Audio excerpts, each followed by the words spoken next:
Bonsoir et bienvenue à votre flash des 6 heures. Prise d'otage à la prison de la Santé.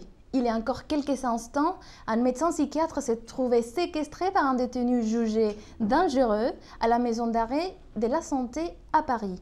Ce matin, vers 11h30, alors qu'il s'est dirigé à l'infirmerie, il a décidé de prendre en otage son médecin. Sunaina Karkarei se trouve sur place. Sunaina, quelles sont les informations dont vous disposez? Oui, alors, en fait, la prise d'otage est terminée. Il y a 1 heure, le détenu a libéré son otage, le psychiatre Dr Canetti. On a appris ici par un surveillant de la prison que le détenu a fait tout ça pour réclamer son transfert dans une prison de l'Est de la France pour se rapprocher de sa famille. Sinon, le docteur Canetti n'a pas été blessé, il a été libéré indemne. Alors, les informations que j'ai sur ce détenu en question, c'est qu'il s'appelle Francis Dorfer, il a 26 ans et il est un détenu appelé DPS, détenu particulièrement surveillé. On sait aussi qu'il n'en était pas à sa première prise d'otage. En novembre, il avait séquestré un surveillant de la centrale de Clairvaux pendant plus de 5 heures avant de se rendre. Il avait aussi été condamné en 2008 à 10 ans de prison pour avoir pris en otage un psychiatre à la prison de Nancy en 2006. Merci Sunaina. Un mort et une dizaine de blessés, c'est le bilan de l'explosion ce matin à Gennevilliers. Un four de très haute température a pris le feu ce matin à l'usine de la ville des Hauts-de-Seine.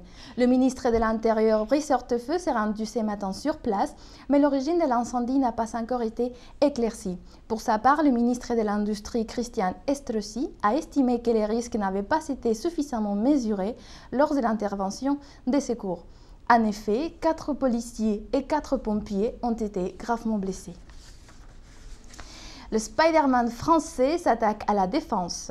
Alain Robert, spécialiste dans l'escalade des gratte-ciel à main nue, s'est mis à grimper ce matin la tour de GDF alors qu'elle est haute de presque 200 mètres. Pour ces sportives invalides à 66%, l'escalade reste une passion qui les permet de démontrer que rien n'est impossible. À l'étranger maintenant, état d'urgence à Kirghizistan.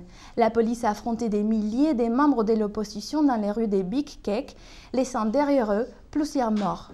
Les manifestants réclament la démission du chef d'État, Kurbanbek Bakiev, et exigent la libération des 3 leaders de l'opposition qui ont été détenus hier.